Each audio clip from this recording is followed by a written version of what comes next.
विश्वेश्वराय शिव विश्वेश्वराय, हर हर भोले नमः शिवाय। ओम नमः शिवाय, ओम नमः शिवाय, हर हर भोले नमः शिवाय। कोटेश्वराय शिव कोटेश्वराय, हर हर भोले नमः शिवाय। कोटेश्वराय शिव कोटेश्वराय, हर हर भोले नमः शिवाय। ओम नमः शिवाय, ओम नमः शिवाय, हर हर भोले नमः शिवाय। ओम नमः शिवाय, ओम नमः शिवाय, हर हर भोले नमः शिवाय। श्री गणेशाय नमः। कर्णं मधुरं तरणं मधुरं, हरणं मधुरं रमणं मधुरं, वमितं मधुरं शमितं मधुरं, मधुराधिपतेरखिलं मधुरं, गुञ्जा मधुरा माला मधुरा, यमुना मधुरा वीची मधुरा, सलिलं मधुरं कमलं मधुरं, मधुराधिप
प्रार्थना करते हैं। शुक्लांबरधरं विष्णु शशिवर्णं चतुर्भुजं प्रसन्नवदनं ध्यायेत् सर्वविघ्नोपशान्तयेत्।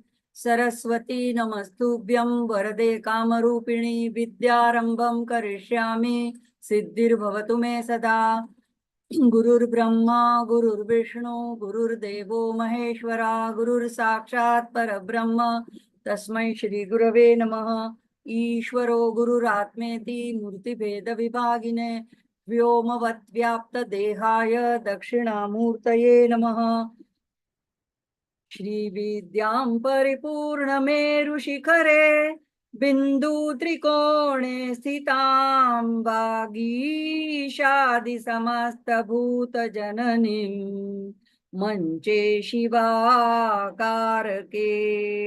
कामाक्षीं करुणारसार्णवमयीं कामेश्वराङ्कस्थितां कान्तां चिन्मयकामकोटिनिलयां श्रीब्रह्मविद्यां भजे श्रीब्रह्मविद्यां भजे। आप सभी साधकों के हृदय में विराजित ललितांबिका माँ परमेश्वरी भगवती राजराजेश्वरी को नमन प्रणाम, सभी बड़ों को वंदन। आज है श्री मात्रे नमः और जय श्री कृष्ण। आज जो है अपरा एकादशी है। ऐसे वैष्णवों की कल भी है लेकिन आज भी है। तो ये अपरा एकादशी, इसको अचला एकादशी भी कहते हैं। दोनों तरह से इसको बोला जाता है। तो अपरा यानी ये अपरिमित अपार धन देने वाली है, ऐसी ये है अपरा एकादशी। तो असल में ये सच्चा धन क्या है? सभी लोग धन चाहते हैं, लेकिन ऐसा धन होना चाहिए कि जो कभी क्षय ना हो, जो कभी हमसे छूटे नहीं, जो नाश न हो, जो हमेशा हमारे पास रहे, जो बढ़ता रहे और हम मृत्यु के उपरांत भी अपने साथ लेकर के जा सके। तो ऐसा धन जो है, तो ये है नाम स्मरण। उसी को सच्चा धन, केवल यही एक ऐसा सच्चा श्री है, ऐसा धन है जिसको हम अपने साथ लेके जा सकते हैं। तो ये नाम स्मरण, स्तोत्र जप, ये नाम पारायण, वो ऐसे मीराबाई के शब्दों में अगर कहा जाए तो खर्चे न फूटे कोई चोर न लूटे, दिन दिन पड़त सवायो, पायो जी मैंने राम रतन धन पायो। तो जो ऐसे जो जिसको कृष्ण का इतना सानिध्य प्राप्त था, ऐसी जो राधा स्वरूपा मीरा अगर ऐसा कह रही है कि यही है राम रतन धन, तो ऐसा जो धन है, तो ये हम जो माँ का दिव्य अद्भुत स्तोत्र का अष्टोत्तर शतनामावली स्तोत्र का जो हम अभी स्वाध्याय कर रहे हैं, तो ये भी इसका अगर हम अर्थपूर्ण रहस्य समझ करके इसका गान करें, पारायण करें, तो ये भी एक प्रकार का धन ही है। और इस धन की कमाई में ज्यादा मेहनत भी नहीं करनी पड़ती है। देखो, हम हमारे रोज के जो कर्तव्य कर्म है, ये करते करते ये सारे कर्म दिन के आखिर में रात को सोने से पहले ईश्वर के चरणों में, माँ के जो हमारा इष्ट है उसके चरणों में अर्पण कर दे, और फिर माँ जो हमें उसका फल दे, वो प्रसादी रूप में, यानी जो प्राप्त है वो पर्याप्त है, ऐसे भाव से प्रसादी रूप में अगर ग्रहण करते हैं, तो ये हमारा धन जो है दिन दिन बढ़ते जाता है। तो ये ऐसे प्रसाद को हम ग्रहण करने के लिए यहाँ पे इकट्ठा हुए हैं। और इस स्तोत्र का मैंने YouTube पे बहुत सारा सर्च किया, गूगल में भी सर्च किया, लेकिन कहीं भी इस स्तोत्र नामावली का, ललिता सहस्त्रनाम वगैरह का तो मिल जाता है, लेकिन ये अष्टोत्तर शतनामावली का अर्थ और विशेष गर्भित अर्थ का विवरण सिर्फ और सिर्फ तेलुगु में वहां पे उपलब्ध है। तो हम मीर भाई की इस तन्मय शुभ संकल्प मस्तु चैनल के आभारी रहेंगे कि इन्होंने अब ये हिंदी में भी और लोगों के लिए, जो लोग ये दक्षिण की भाषा नहीं जानते, मेरे सहित मैं भी नहीं जानती हूँ, तो हमारे लिए ये उपलब्ध करा दिया है। तो ये ऐसा अद्भुत जो स्तोत्र है उसका स्वाध्याय हम माँ की कृपा से हिंदी में कर पा रहे हैं। तो आइए अब देखते हैं कि हयग्रीव ऋषि अगस्त्य मुनि को 23वें मंत्र में अब और आगे क्या कहना चाहते हैं, तो देखते हैं।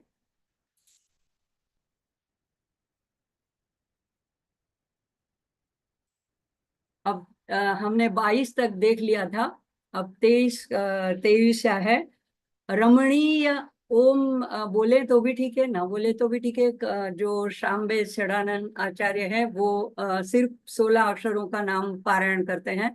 तो ओम रमणीय चतुर्बाहु संयुक्ता यही नमो नमः, ये है 23वां मंत्र। तो ललिता सहस्त्र नाम में भी आता है चतुर्बाहु समन्विता। अगर हमने जो आगे 20वां मंत्र देखा था पिछली बार, उसमें था पद्म पाद पाशांकुश लसत कराब्जा यही नमो नमः, यानी कि वहां पे माँ के जो हाथों में जो अस्त्र या जो चीजें माँ ने धारण करके रखी है उसी का वर्णन था। यानी 2 हाथों में 2 पद्म है, पाश और अंकुश है, ऐसे अस्त्र धारण किए, ऐसा वर्णन था। लेकिन अब यहाँ जो वर्णन है ये उससे अलग है। यहाँ पे अब उनकी बाहों का, उनके हाथों का वर्णन, भुजाओं का वर्णन है। तो यहाँ पे कहते हैं कि सामान्य अर्थ क्या हुआ कि माँ की बाहें 4 बाहें हैं और ये चतुर्बाहु बहुत रमणीय है, आकर्षक है। तो ऐसी चतुर्बाह भुजाओं वाली माँ को संयुक्त है, यानी धारण करने वाली ऐसी माँ को बारंबार नमन है। अब यहाँ पर बाहुओं को रमणीय कहा गया है क्योंकि माँ जो है ये है त्रिपुर, महात्रिपुर सुंदरी, यानी तीनों लोगों में सबसे सौंदर्यमयी, शोभायमान, आकर्षक, मनोहारी, दिव्य, भव्य, आनंदमय स्वरूपिणी। और आदि शंकराचार्य ने अपने सौंदर्य लहरी स्तोत्र में जो हमने अभी अभी कुछ दिनों पहले कंप्लीट किया है, उसका जो 1 से 41 तक के जो श्लोक है आनंद लहरी, उसमें माँ के तत्वों का वर्णन करते हुए इतना अद्भुत वर्णन किया है। तो माँ को उन्होंने कितने कितने उपमा दी है। सौंदर्य लहरी, चिदानंद लहरी, श्रृंगार लहरी, आनंद लहरी, ऐसे कह करके अपने महान स्तोत्र सौंदर्य लहरी में माँ के मनोहर रूप का वर्णन करते हुए आचार्य थकते ही नहीं है।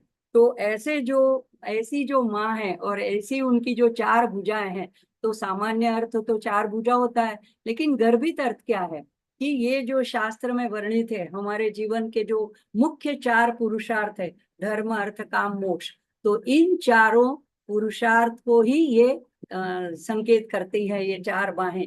यानी कि ये जो जो इनके भक्त हैं, जो इनकी आराधना करते हैं, तो उन भक्तों को ये सभी 4 पुरुषार्थ प्रदान करती है। क्योंकि माँ भुक्ति और मुक्ति दोनों देने वाली है, दोनों की दाता है। तो अगर कोई धर्म चाहता है तो धर्म मिलता है, कोई काम और अर्थ की चाहना लेकर माँ के दरबार में जाता है उससे वो प्राप्त होता है। और अगर कोई इन सब से उपराम होकर के अब मोक्ष की चाहना करता है, माँ की प्रीति की चाहना करता है, तो माँ उसे मोक्ष प्रदान करती है, अपना सायुज्य प्रदान करती है। तो माँ के दरबार से कभी कोई खाली हाथ नहीं लौटता है। तो ऐसे देखो, अब ये तो हमारे पर है कि जैसे कोई राजा के दरबार में जाए, मानो कोई भिखारी चला गया और राजा उसको देने बैठा है और वो कहे कि मेरा जो भीख मांगने का कटोरा है वो जरा पुराना हो गया है, टूट गया है, तो मुझे नया कटोरा दे दो। तो ये जैसी हास्यास्पद बात है, ऐसी अगर हम छोटी मोटी चीजें अगर माँ से मांगते रहेंगे तो हमारी भी गिनती उस ना समझ भिखारी के जैसी रहेगी। तो हमें माँ से क्या मांगना है? तो हमने, माँ कभी 4 भुजा वाली होती है, कभी अष्टभुजा से होती है, कभी उनकी अष्टादश भुजाएं होती है, कभी उनकी सहस्त्र भुजाएं होती है, जैसे सप्तशती में, दुर्गा सप्तशती में वर्णन आता है। तो माँ सब कुछ देने के लिए बैठी है। तो हमें क्या मांगना है ये हमारे पर निर्भर करता है। अब दूसरा गर्भित अर्थ है ऐसा भी है कि ये जो 4 हाथ है ये चारों वेदों के प्रतीक है। यानी ऋग, यजुर, साम और अथर्व, यानी माँ ज्ञान रूपिणी है। अज्ञान का नाश करके हमें स्वरूप ज्ञान प्रदान करती है। तो सभी वेद माँ के महिमा का गायन करते हैं। और देवी अथर्व शीर्ष में तो मुख्य रूप से माँ ने खुद अपने तत्व के बारे में शुरू के 7 मंत्रों में बताया, उसके बाद देवताओं ने पर उनकी आराधना की है। तो हम ये भक्तजन जो है ये सारे माँ की इस तरह से अलग अलग रूप में माँ का गायन करते हैं। अब बाला त्रिपुर सुंदरी के स्वरूप में उनके दो हाथ तो अभय मुद्रा दर्शाते हैं, यहाँ पे चतुर्बाहु बताया है। तो चतुर्बाहु में अलग अलग रूपों में वो अलग अलग चीजें धारण करती हैं, जैसे कि त्रिपुर सुंदरी है तो पाश अंकुश धनु गन्ने का धनुष और पंच तन्मात्रा के रूप में पंच बाण को धारण करती है। लेकिन अगर बाला त्रिपुर सुंदरी का स्वरूप धारण करती है तो बाला त्रिपुर सुंदरी के दोनों हाथों में अभय वरद मुद्रा है, यानी ऐसा कि जो वरद यानी वरदान देने वाली वरदायिनी माँ है। तो हम मांग के क्या मांगेंगे, हमारी कितनी सोच है, लेकिन वो हमारी मांग से भी अधिक हमको प्रदान करने वाली है, ऐसी वरदाता है। और अभय का मतलब है कि हमारा सभी प्रकार के भय से रक्षण करने वाली अभयदा है। अन्य दो हाथों में बाला त्रिपुर सुंदरी के अन्य दो हाथों में जपमाला और पुस्तक धारण किए, तो पुस्तक भी संपूर्ण ज्ञान का, सर्व विद्या का प्रतीक है, और जपमाला अक्षमाला ये संस्कृत वर्णमाला के सभी बीजाक्षरों का प्रतीक है, यानी सर्व मंत्रमयी मंत्र स्वरूपिणी, यही नाम ललिता सहस्त्र नाम में भी आते हैं। तो ऐसी रमणीय सौंदर्यमयी आनंदमयी नित्य नूतन शाश्वत यौवना, रमणीय कौन होता है, तो नित्य शाश्वत यौवना जो है, ऐसी दिव्य भुजाओं का, ऐसी माँ के दिव्य भुजाओं का वर्णन और ध्यान मानसिक दर्शन करके हम भी माँ से उनका अनुग्रह प्रेम वात्सल्य मांगे। हम भी माँ से यही प्रार्थना करें कि माँ अपनी भुजाओं से अपनी बाहों में भर के हमें उठा ले, चूम ले और वात्सल्य की वर्षा कर दे। यही भावना करके आगे बढ़ते हैं। तो आगे का 24वां मंत्र आता है, ओम कनकांगद केयूर भूषितायै नमो नमः। कनक अंगद केयूर भूषितायै नमो नमः। तो यहाँ पे हस्त के आभूषणों के बाद, अब हस्त के आभूषणों की बात हो चुकी, अब बाहुओं की बात हो चुकी। अब बाहु में कौन से आभरण, कौन से आभूषण उन्होंने धारण किए, उसकी बात इस मंत्र में की है। तो यहाँ पे है कि भुजाओं में उन्होंने दिव्य आभूषणों से शोभित उनकी भुजाओं को हम, ऐसी माँ को हम बारंबार नमन कर रहे हैं। तो कैसे आभूषण है, कनक यानी सुवर्ण से बने हुए, और अंगद ये और केयूर ये दो आभूषणों का यहाँ पे वर्णन है। तो अंगद और केयूर ये अलंकारों से विभूषित ऐसे माँ के भुजाओं को बारंबार नमन है। कनक बार बार आता रहता है, देखो सुवर्ण की बात माँ के ध्यान श्लोक में भी आते हैं, सुवर्णांबर धारिणी वरसुधा धौतांत्री नेत्रोज्वलम। तो सभी धातुओं में सुवर्ण जो है वो सर्वश्रेष्ठ है, और जिसकी चमक दीप्ति कभी फीकी नहीं पड़ती है, और जिसको जितना भी उसको आग में तपाओ वो और भी शुद्ध होकर निखर करके बाहर आता है। तो ये सारे प्रतीक हमें कुछ न कुछ संदेश दे रहे हैं, जीवन में हमें ऐसे कनक जैसा उत्कृष्ट सर्वश्रेष्ठ बनना है। और अगर तपाने वाली परिस्थिति माँ की कृपा से आ भी जाती है तो हमें माँ हमारे में से अशुद्धि मैल विकार ये वासनाओं को जलाने के लिए ये आई है, और हमें शुद्ध पवित्र स्वच्छ पुनीत करने के लिए कि ये योजनाएं हैं, ऐसा हमें सोचना चाहिए, ऐसा हमें समझना चाहिए। तो ऐसे कनक से बने केयूर, केयूर यानी बाजूबंद, जो बाहों के ऊपरी हिस्से में जो आभूषण धारण किए जाते हैं, तो जिन्हें कड़ा कड़ले ऐसे भी कहा जाता है, मराठी में वड़े भी कहते हैं, तो जो ऊपरी बाहों में पहने जाते हैं। अभी साथ में देखो अंगद, तो अंगद ये बाहों के निचले हिस्से में ब्रेसलेट जिसको बोलते हैं, या कंगन के रूप में भी पहना जाता है। तो ये दोनों आभूषण जो है, अगर आप किसी योद्धा और जो सैनिक का चित्र आंखों के सामने लाए, तो ये जब युद्ध के तैयारी करके जाते हैं तो ये ऐसे प्रोटेक्शन के लिए कवच के तौर पे ऐसे सारे आभूषण धारण करते हैं कवच के रूप में। तो ये एक तरह से देखें तो ये वीरता का और योद्धा का भी प्रतीक है, क्योंकि माँ को ऐसे भंडासुर शुभ निशुम्भ ऐसे दैत्यों से भी माँ को लड़ना होता है, और हमारे अंदर छुपे हुए ऐसे दैत्यों से भी माँ को लड़ना होता है। तो ऐसे माँ ने वीरता सूचक ऐसे आभूषण धारण किए हैं। अब ये आभूषण सुंदरता भी देते हैं, ये उनका अनुग्रह भी देते हैं, और ये लालित्य से भी जुड़े हुए हैं। यहाँ पे मुझे एक और बात याद आती है अंगद नाम से। तो हमें यहाँ रामायण के अंगद को याद करना होगा, जो वानर के राजा बाली और अप्सरा तारा का पुत्र था। अब जिन्हें राम जी ने युद्ध से पहले पहले तो हनुमान जी सीता की तलाश में गए थे, तब तो उन्होंने कहा कि मैं राम जी का दूत हूँ, लेकिन राम ने उन्हें दूत के रूप में नहीं भेजा था। लेकिन दूसरी बार जब वो लोग पहुंच गए वहां पे युद्ध करने के लिए, तो तब उन्होंने अंगद को दूत के रूप में रावण के दरबार में भेजा था कि अगर आखिरी बार समझा दो कि बिना युद्ध किए हुए सीता मैया को वापस कर दे। तो अब ये अंगद जो बड़ा इतना बलिष्ठ था, तो वो जाके रावण के दरबार में खड़ा रह जाता है। और उनके वाल्मीकि रामायण में बहुत सारा संवाद आता है कि बहुत सारी बातें वो रावण को समझाता है, और आप अधर्मी हो ये करके उनका थोड़ा मान हनन भी होता है। तो ये कहते हैं कि अगर आप में कोई धार्मिक है और तो मेरा पैर हिला करके दिखा दे, तो अपना पैर जो है वो वहां पे दरबार में जमा देते हैं अंगद जी। और बड़े बड़े जो उनके और सेनापति थे या जो वीर थे वो सारे आगे आते हैं, लेकिन जरा सा भी वो पैर को हिला नहीं पाते हैं अंगद ने जो पैर जमा दिया था। तो ये अंगद नाम ऐसे वीरता का, शौर्य का, निडरता का भी एक प्रतीक माना जाता है। तो तब आखिर में क्या होता है कि अब ये खिसिया जाता है, तो रावण कहता है चलो मैं खुद जाकर के, वो तो अति बलशाली था और कृपा पात्र था शिव जी का, तो वो खुद उठ करके चला जाता है कि चलो मैं अभी इसका पैर हिला के दिखा दूं।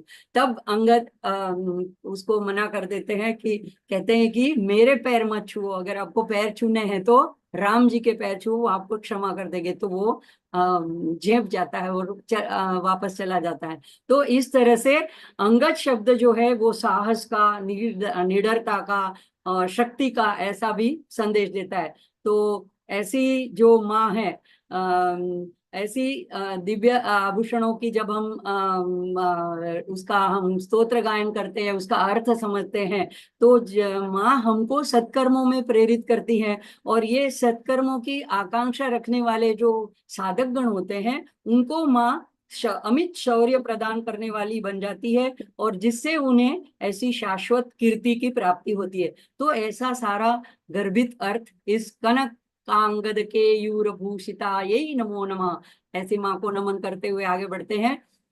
25वां मंत्र है बृहत सौवर्ण सौंदर्य वसना यही नमो नमः।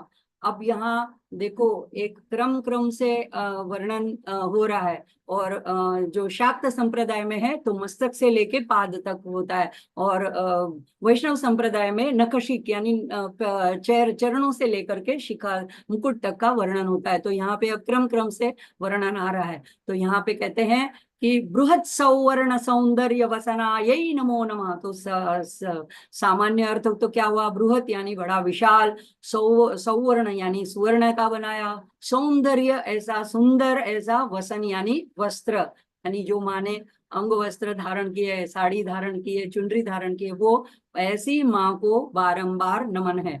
तो अब यहाँ पर कहते हैं कि देखो सुवर्ण जो है उसका एक ही अर्थ सिर्फ सोना ऐसा भी नहीं होता है, अनेक रंग ऐसा भी होता है। शास्त्र में एक शब्द के अनेक अर्थ भी होते हैं। तो और सुवर्ण से हमको एक ये भी संकेत मिलता है कि वो जो वस्त्र है वो प्रकाशमय है, ज्योतिर्मय है। ऐसे ही ललिता सहस्त्र नाम में आता है अरुणा अरुण कौसुंब वस्त्र भास्वत कटी तटी, तो वहां पे माँ का अरुण रंग के वस्त्र की बात आती है। तो ये सुनहला रुख रंग जो है कुछ तांबे जैसा, कुछ अरुण रंग मिश्रित होता है, यानी सौंदर्य से भरपूर होता है। तो ऐसा वस्त्र, तो ये जो रंग है वो शक्ति का, तेज का, प्रेम का, पवित्रता का, शुद्धता का और राजसीयता का, यानी कि जो राजा महाराजा जैसे वस्त्र परिधान करते हैं, जो बड़े ठाठ माठ वाले और बड़े कीमती होते हैं, अमूल्य ऐसे होते हैं, तो ऐसे राजसीयता का, आकर्षकता का और अति कीमती होने से ये सर्वोत्कृष्टता का भी प्रतीक बनते हैं। तो इस जगत के देखो दूसरा अर्थ क्या होता है, इस जगत के कण कण में माँ व्याप्त है और सभी प्रकृति ये प्रकृति को ही माँ ने वस्त्र के रूप में ओढ़ रखी है। जैसे अभी बारिश शुरू होगी और सारी हरियाली छा जाएगी तो हम क्या कहेंगे, धरती माँ ने एक हरी चुनरी पहन ली है। तो ऐसे यहाँ पे एक अर्थ ये भी होता है कि ऐसा सुंदर सौंदर्यमय, जहां देखो तहाँ वहां अलग अलग रंग के फूल, अलग अलग रंग के पेड़ पौधे, इन सब प्रकृति को माँ ने अपने वसन के रूप में, अपने वस्त्र के रूप में अपने अंग में धारण कर लिए हैं। और एक इसका अर्थ ऐसा भी निकलता है, देखो 6 ऋतुएं हैं लेकिन मौसम 3 है, जैसे गर्मी, बरसात और सर्दी। तो अब जो गर्मी है उसका संबंध अग्नि से है, और बहुत गर्मी जब होती है तो हम कहते हैं कि आग बरस रही है। इन दिनों तो सब जगह यही चर्चा चल रही है, तो लू चल रही है हम कहते हैं। तो ये गर्मी का मौसम का संबंध अग्नि से है। और दूसरा जो है वर्षा, तो इसका संबंध सूर्य से है, यानी सूर्य जो पानी को सोख लेता है और बादल बनाता है, तो वो उसमें कारणीभूत बनता है, इसीलिए सूर्य का संबंध बरसात से है। और चंद्र का संबंध ठंड से है, ठंड के मौसम में जैसे शरद ऋतु आती है तो वो आह्लादक ऋतु होती है। तो ये वेद कहते हैं कि अग्नि से 108 किरणें निकलती है, चंद्र से 136 और सूर्य से 116 किरणें निकलती हैं। तो ये सभी मिलकर 360 होकर हो जाती है, और इस प्रकार से ये ऊर्जाएं, ये जो है सामूहिक रूप से समय सिद्धांत को भी निर्दिष्ट करती है। और ये जैसे एक वर्तुल होता है पूर्णाकार, तो जो मैथ्स पढ़े हैं उनको पता है कि पूरा वर्तुल का हम अंश देखें तो 360 होता है। तो ये 360 एक पूर्णत्व का प्रतीक है। तो चूंकि ये सभी पहलू ये माँ से ही आते हैं, इसीलिए ये सर्वारुणा भी है। और ऐसे मतलब ये सारी जो अलग अलग शक्तियां, अलग अलग रंग वो बिखेर रही है, अलग अलग किरणें बिखेर रही है, तो ये सारी भी उनके वसन से आ रही है, यानी उन्हीं में से आ रही है। तो ऐसे दिव्य विश्व विग्रह में विविध रंग के वस्त्रों को धारण करती है, ऐसी माँ को बारंबार नमन है। तो ऐसे सारे अर्थ को हम विश्व रूप को, उनके विग्रह को, उनके मंत्र रूप को, उनके श्री यंत्र के रूप को मन में याद करते हुए इनका पारायण करेंगे तो माँ का अनुग्रह जल्दी प्राप्त होता है। आगे देखेंगे 26वें मंत्र में, ओम बृहत नितंब विलस विलस जगनायै नमो नमः। बृहत नितंब विलसत जघनायै नमो नमः। तो यहाँ पे सामान्य अर्थ तो ऐसे ही होता है कि एक माँ के अब देखो ये पहले ही हमने देखा कि ये माँ का जो विग्रह है वो पंचदशी के 3 कूटों के समान है। माँ का जो चेहरा है वो पहला कूट है प्रथम पंचदशी का, यानी वाग्भव कूट। और अब तक जो जितने मंत्र में देखे वो आते हैं बीच में मध्य कूट में, यानी कामराज कूट में। और इस नाम से आगे जो है शक्ति कूट, तीसरा कूट शुरू हो जाता है। तो एक तरह से ये मंत्र की उपासना चल रही है। हम इनडायरेक्टली हमारे से अपरोक्ष रूप से हम माँ के ये मंत्रात्मक स्वरूप का ही स्मरण कर रहे हैं। तो यहाँ से पंचदशी मंत्र का तीसरा कूट शक्ति कूट शुरू होता है, सकल रिम। तो यहाँ पे ललिता सहस्त्रनाम में आता है शक्ति कूट एक तापन्न कट्य धो भाग धारणी। तो कटी के नीचे का जो भाग है वो शक्ति कूट कहलाता है। चेहरे का भाग जो है वो पहला वाग्भव कूट है, और कंठ से कटी पर्यंत का जो मध्य कूट है। तो अब यहाँ पे पहला जो वाग्भव कूट है वो जो धर्म का प्रतीक है, वो धर्म देने वाला है। बीच में का जो कामराज कूट है वो जो है वो अर्थ और काम देने वाला है। और जो ये तीसरा शक्ति कूट है वो मोक्ष देने वाला, मोक्षदायक है, तो मोक्ष पुरुषार्थ को देने वाला है। तो माँ के विग्रह का जो आसन है, तो नितंब यानी आसन, हम बैठते हैं तो ये नितंब हमारा एक अधिष्ठान बनता है, आसन बनता है। तो ये माँ का जो आसन अधिष्ठान है वो कैसा है, तो बड़ा बृहत यानी प्रचंड, विशाल, शानदार, सुंदर। तो ये माँ की विश्व मूर्ति का भी द्योतक है। माँ के विश्व विग्रह की अभी हमने बात करी प्रकृति के रूप में, तो उसमें जो माँ का अधिष्ठान है, माँ जो बैठी है राज राजेश्वरी रागनी बन करके, महारागनी, सिंहासनेश्वरी बन करके, तो उनके जो अधिष्ठान है वो बड़ा विशाल विस्तृत बृहत है। तो यहाँ पे जहाँ से विश्व का सृजन होता है, ऐसी विशाल मूर्ति के मोक्षदायक कूट को बारंबार नमन है। आगे 27वां मंत्र है, सौभाग्य जात श्रृंगार मध्यमायै नमो नमः। तो यहाँ पे माँ के कटी प्रदेश के सौंदर्य और श्रृंगार से जो कटी प्रदेश शोभायमान है, उसी की बात आती है। जैसे हम क्रम क्रम से आगे बढ़ रहे हैं माँ के विग्रह में, तो यहाँ पे माँ स्वयं जो है वो सौभाग्यदायिनी है, और उनकी कटी पर एक कटी मेखला धारण की है जो सौभाग्य का चिन्ह है। तो सौभाग्यवती स्त्रियां सारे अलंकारों को धारण करती है, तो उसमें कटी मेखला भी आता है। तो ये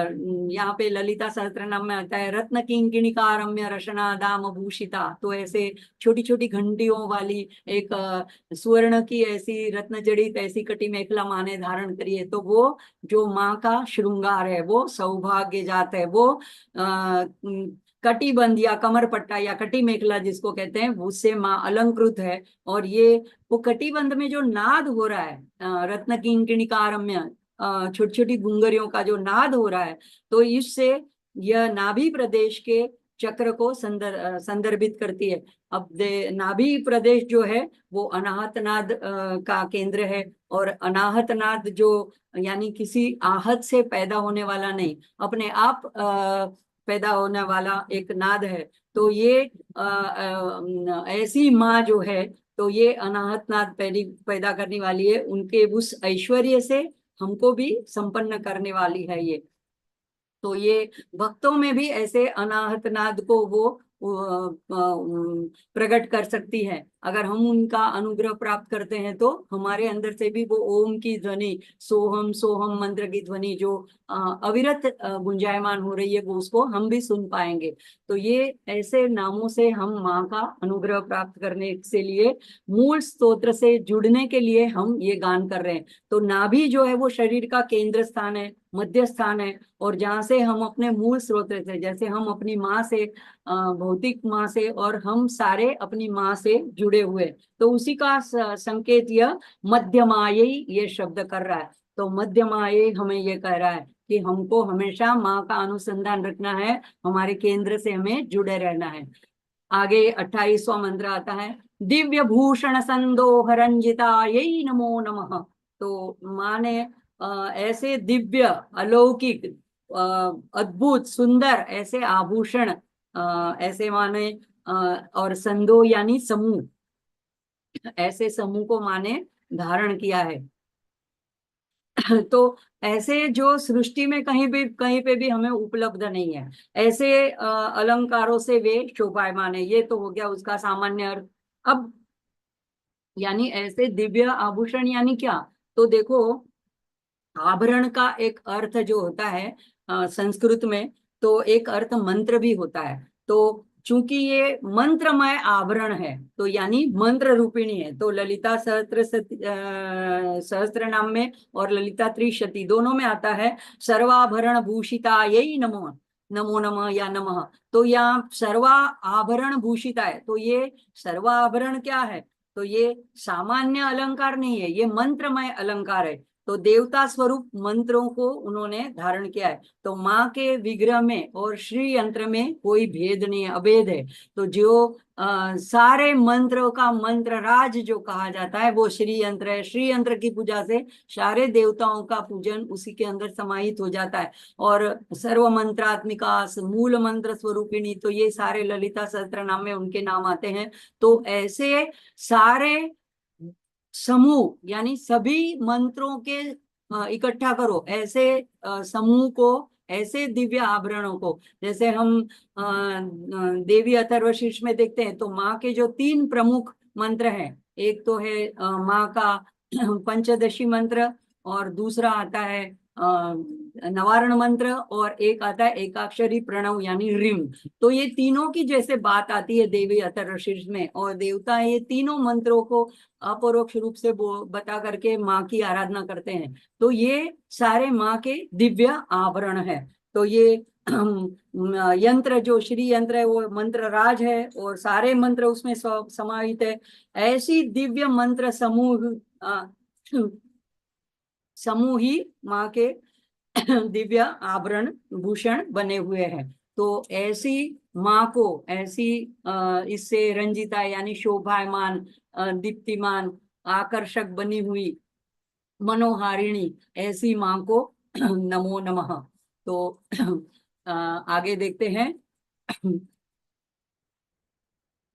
पारिजात गुणाधिक्य पदाब्जायै नमो नमः। तो पारिजात एक हम तो एक पारिजात को जानते हैं जो सफेद फूल होता है, उसकी लाल डंडी होती है या ऑरेंज कलर की डंडी होती है। तो वो तो एक पारिजात है, लेकिन संस्कृत में पारिजात को कल्प वृक्ष के समान माना जाता है। तो ये पहले तो स्वर्ग का वृक्ष था, तो उससे, उसके गुणों से अधिक, गुणाधिक्य ऐसे पादाब्ज, पाद पद यानी चरण और अब्ज यानी कमल, ऐसे चरण कमलों वाली माँ को बारंबार नमन है। तो जिनके जो चरण हैं वो पारिजात के गुणों से भी बढ़कर है।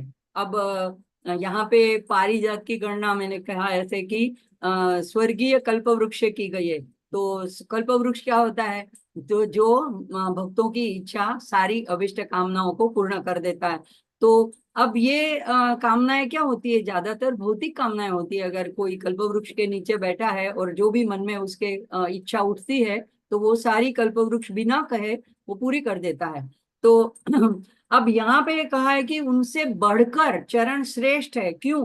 क्योंकि यह सिर्फ भौतिक इच्छा नहीं पूर्ण करते, बल्कि मोक्ष रूपी महान फल देने वाले हैं। तो सौंदर्य लहरी के दूसरे श्लोक, जैसे सौंदर्य लहरी के श्लोक हमने आगे देख चुके हैं, हम यहाँ पे सिर्फ उसका उल्लेख करेंगे। तो उसके दूसरे श्लोक में कहते हैं आचार्य कि हे माँ, ब्रह्मा आपके चरणों की थोड़ी सी धूलि से इस सृष्टि का सृजन करते हैं। भगवान आदिशेष विष्णु इन्हीं चरण धूलि को मस्तक पे धारण करके पालन करते हैं, और रुद्र इन्हीं चरण धूलि का धूलि के प्रभाव से जगत का संहार करके उस भस्म को अपने शरीर के ऊपर विलेपन करते हैं। आगे श्लोक, चौथे श्लोक में कहते हैं 14 भुवन में शरण लेने योग्य और भय से रक्षण हेतु और इच्छाओं से बढ़कर अधिक फल देने में आपके चरण समर्थ है। इसीलिए आपने अभय वरद मुद्रा नहीं रखी है, तो वहां पे इस तरह से चरणों की महिमा बताई है। 14वें श्लोक में आचार्य कहते हैं कि आपके 2 चरण कमल जो है वो सहस्त्रार में है। मतलब शरीर में कहाँ है? तो हमारे सहस्त्रार में माँ के 2 चरण कमल हैं, और यहीं से सभी 360 किरणों, ऊर्जाओं का प्रभाव बहता है, जिसी को 360 देवता भी कह सकते हैं। तो ये सारी शक्तियों का प्रभाव हमारी नस नाड़ियों में बहता रहता है। तो ये तो यहाँ पे ये प्राण स्वरूपिणी भी है। तो ये जो यहाँ पे कहा है कि माँ के, ऐसी माँ के पारिजात के पुष्प के समान, पारिजात का पुष्प यानी कोमल, मृदु, शुभ्र और साथ में रक्त वर्ण, लेकिन उससे भी इसमें जो ऐसे अधिक गुण हैं उसको मैं बारंबार वंदन करता हूँ, प्रणाम करता हूँ।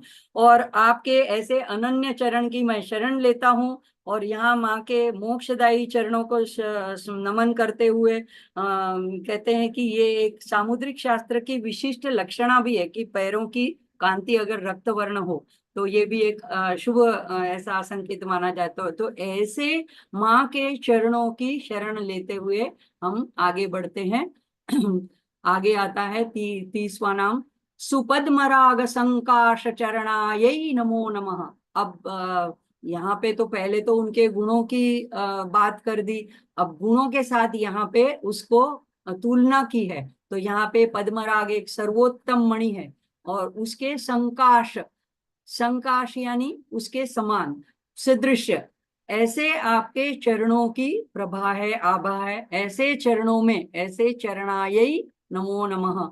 अब देखो चरण ये है, ये 2 तरह से होता है। चरण जो है आधार प्रदान करता है, शरण देते हैं, आश्रय देते हैं। तो इस तरह से भी हम ले सकते हैं कि ऐसे चरणों की मैं शरण लेता हूँ, ऐसे जो आश्रयदाता चरण है। तो यहाँ पे उनको ये जो सुपद्मराग इसके साथ तुलना की है, इसका भी एक गर्भित अर्थ है। सामान्य अर्थ यह है कि माँ के चरण, चरण ऐसे आभामान, लाल रंग के, प्रकाशवान, कांतिमय, ऐसे हम भगवान के चरणों को भी ऐसे ही करते हैं। जैसे कुमकुम के पगला हम लोग में बोलते हैं, जैसे गुजराती में, तो ऐसे कुमकुम के पद चिन्ह, इसको हम शुभ मानते हैं कि जैसे अगर जो घर में नई बहू भी आती है तो उसके हम ऐसे चरण कमल, चरण पद चिन्ह लेते हैं। कभी हमारे सदगुरु अगर हमारे घर पे आते हैं तो हम उनके भी ऐसे चरणों के चिन्हों को पादुका के रूप में हम ले लेते हैं। तो वो कुमकुम से बने लाल रंग के, तो यही लाल रंग संदर्भित करता है शुभता का, पवित्रता का। तो ये यहाँ पे इसीलिए इसको पद्म राग के साथ में तुलना की है। अब यहाँ पे माँ का देखो सारा का सारा ये जो है मणिमय है। कैसे? तो स्वयं प्रकाशित रूप है, मणि यानी स्वयं प्रकाशित। तो जैसे माँ का द्वीप क्या है? तो मणि द्वीप है। माँ का गृह क्या है? तो चिंतामणि गृह है, तो वहां पे भी मणि है। और माँ के चरण, तो यहाँ पे भी सुपद्मराग संकाश, तो यहाँ पे मणि स्वरूप चरण को मणि की तुलना दी गई है। तो यहाँ पे मणि के शास्त्र में दो लक्षण बताए। एक तो स्वयं प्रकाशक और प्रचोदकम, प्रचोदक यानी प्रेरित करने वाले।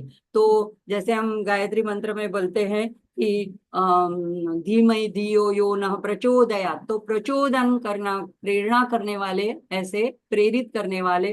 तो ये मणि का जो है, अब देखो अंधेरा हो और मणि का प्रकाश हो तो वो हमें प्रकाश से इसको ज्ञान का प्रकाश भी ले सकते हैं। तो हमको अच्छे कार्य करने के लिए प्रेरणा, या कुछ भी कार्य करने के लिए प्रेरित करते हैं। जो प्रकाश होता है, सूर्य का प्रकाश होता है, तो हम कुछ कार्य करने के लिए प्रेरित हो जाते हैं। और दूसरा है कि वो स्वयं प्रकाश है। तो यहाँ पे इससे ये हम कह सकते हैं कि माँ का जो ये, माँ के जो ये चरण है, ये जो इसमें से ये जो लाल आभा प्रकट हो रही है, ये हमको ज्ञान द्वारा बुद्धि में प्रकाशित करते हैं, सन्मार्ग में प्रेरित करते हैं। और माँ के चरणों की कांति ऐसी ज्योतिर्मय प्रकाशमय है तो कि पूरे विश्व को भी ये प्रकाशित करती है। तो ये इसीलिए उनको ये मणि की उपमा दी है। और दूसरा अर्थ है कि ये चरण, जैसे हमने आगे में देखा, सहस्त्रार में है, तो षट चक्रों में जो सुधारस, प्राण जीवन, प्राण दायिनी जो है, और जो शक्ति का स्रोत जो बरसा रही है, तो वो भी यहाँ पे उनके जो चरण है उसी से ये हमारे षट चक्रों में प्रवाहित होता रहता है। तो इसीलिए ये जो किरणें हैं, ऊर्जा की किरणें, वो माँ के चरणों से ही आती है। तो ये किरणों को भी यहाँ पे कहा गया है कि जैसे सुपद्मराग, संकाश, संकाश, तो उसके समूह है, जैसे किरणों का समूह। तो हमने देखा कि जैसे षट चक्रों में ये यहाँ पे भी एक एक चक्र में, सौंदर्य लहरी में इसका विस्तृत वर्णन किया है, कौन से चक्र में कितने किरण किरण आते हैं। तो इस तरह से उसका पूरा टोटल होता है 360 किरण। तो यहाँ पे माँ सुधा सारा भी वर्षिणी ललिता सहस्त्रनाम में आता है। तो ये ज्योति रूपिणी है, प्राण धारा बरसाने वाली है, चैतन्य धारा बरसाने वाली है।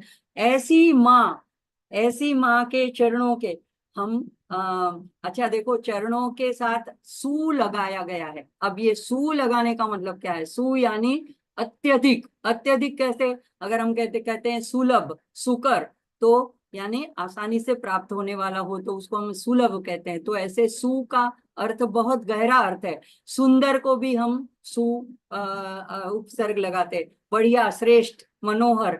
तो अत्याधिक यानी सुदीर्घ, अगर माँ के सुदीर्घ नयन है यानी अत्याधिक लंबे, तो ये ऐसा प्रकाश जो सुदीर्घ है, जो सुलभता से प्राप्त है, जो श्रेष्ठ है, जो बढ़िया है, ये सारा अर्थ ये सु के अंदर समाहित है। और अगर ये चरण को अगर हम आ उपसर्ग लगा दे तो क्या हो जाता है? आचरण, यानी माँ का हमें अनुसरण करना है, उनकी शिक्षा है उसका, या गुरु की जो शिक्षा है उसका आचरण करना है, सदाचरण करना है। तो उसमें ये प्रचोदन करने वाली भी ये कांति है, उसमें हमें प्रेरित करने वाली भी ये माँ के चरणों की कांति। तो जो माँ के चरणों में झुक जाता है, चरणों का आश्रय ले लेता है, चरणों में नमन करता है, तो गीता में भी इतना सारा उपदेश देने के बाद में भगवान क्या क्या कहते हैं आखिर में?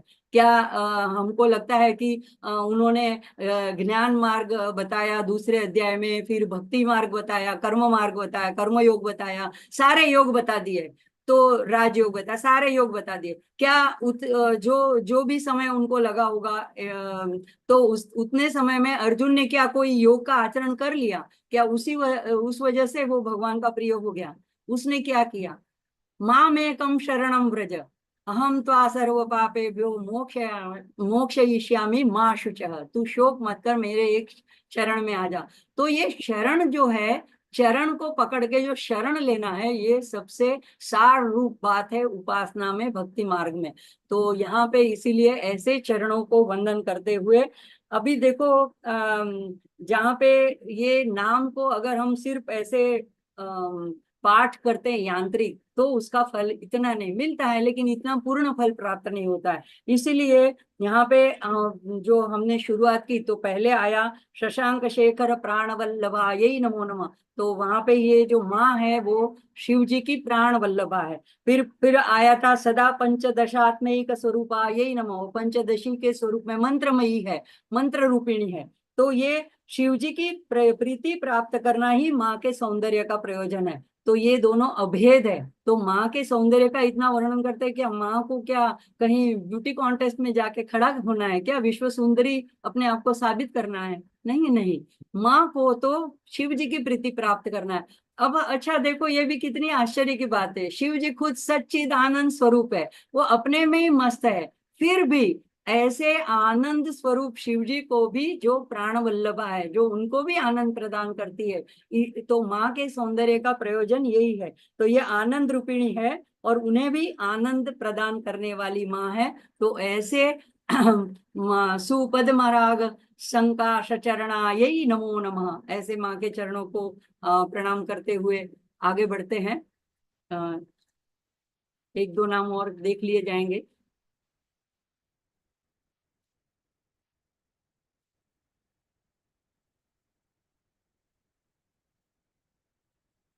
हाँ, आगे का नाम बहुत ही अद्भुत नाम है।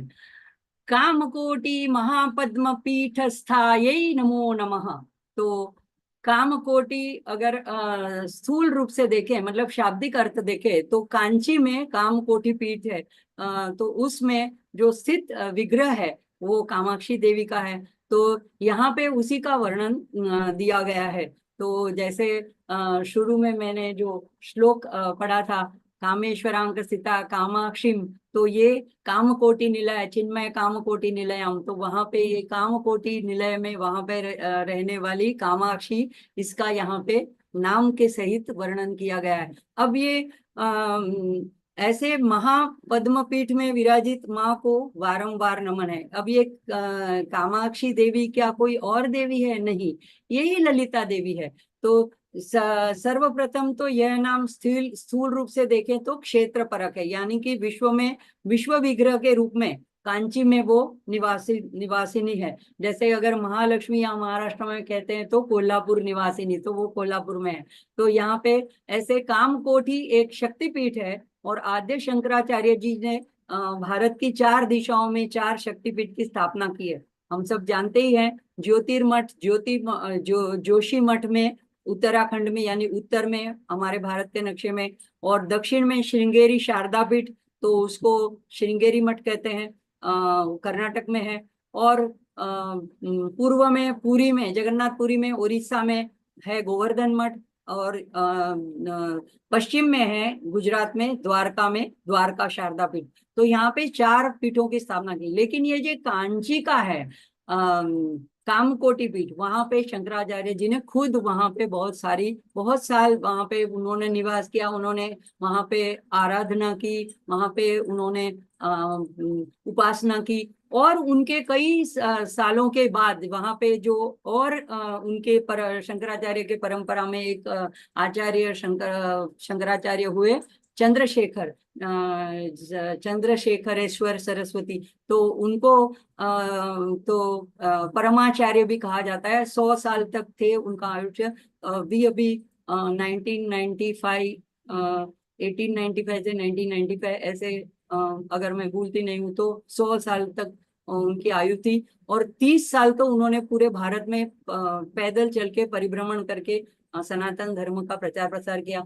तो ये ऐसा अद्भुत स्थान है कि जहाँ पे अगर कोई भी बैठ के कोई मंत्र जाप करता है, कोई आराधना करता है, कोई उपासना करता है, कोई अनुष्ठान करता है तो तुरंत फलदायी है। अब दूसरा योग परक अर्थ यह है कि मूलाधार से मणिपुर तक के स्थान को कामकोटि पीठ कहा जाता है। तो कामकोटि में रहने वाली जो कामाक्षी देवी है, तो जैसे हमने चौथे मंत्र में देखा था, लसन मरकत स्वच्छ विग्रह विग्रह यही नमो नमः, तो ये वहां का विग्रह भी ऐसा ही है। तो ये ललिता देवी ही है वहां पे, उनका वहां पे नाम कामाक्षी है, मदुराई में मीनाक्षी है और काशी में विशालाक्षी है।